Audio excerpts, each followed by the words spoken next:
What's up, slackers? Welcome to Book Cheats. Today we'll be talking about Animal Farm Chapter 6. So for the next year, the animals worked like slaves. It was announced at the Sunday meeting that everybody would be required to work half of Sundays, and it would be a 60-hour work week. It was considered voluntary, but if you didn't work, they would halve your rations.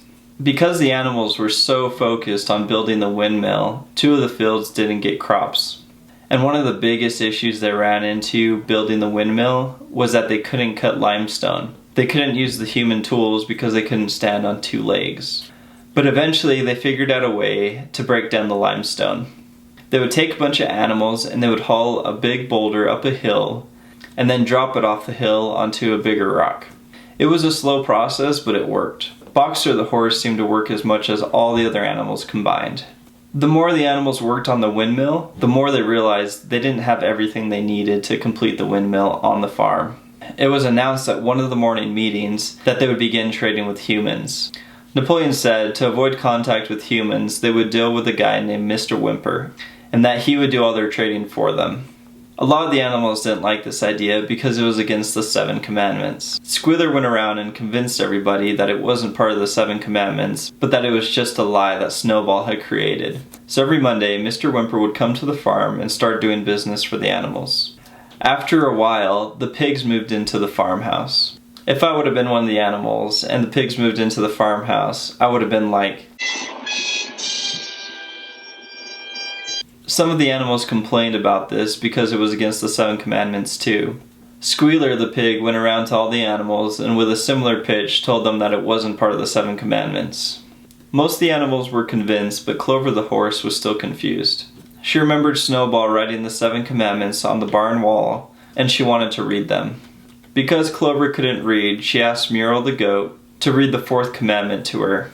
The 4th commandment was now changed to, "No animal shall sleep in a bed with sheets." She was confused by this at first because she didn't remember the sheets part. Then she shrugged it off, blaming it on her bad memory.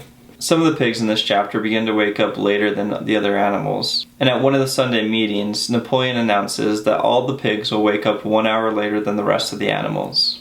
Nobody complained about this one. A big storm came and blew down the half-finished windmill that the animals had been working on for over a year. All the animals ran out to see the windmill. Even Napoleon was freaking out. After Napoleon calmed himself down, he told everyone that it was Snowball's fault, that Snowball knocked down the windmill to get revenge for his banishment. So apparently Snowball is like this.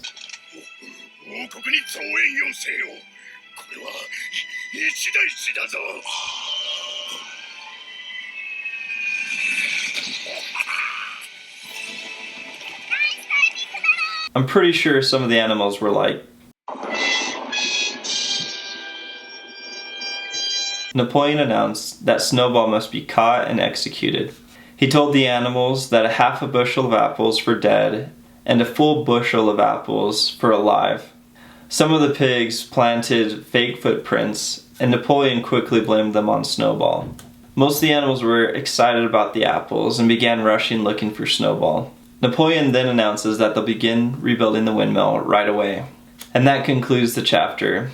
Thanks so much for watching Book Cheats. Please leave a like and subscribe. If you have any questions from your homework, leave a comment down below and I'll get to it as soon as I can. If you have any suggestions for books, please leave a comment also. You guys have a great day and slack on.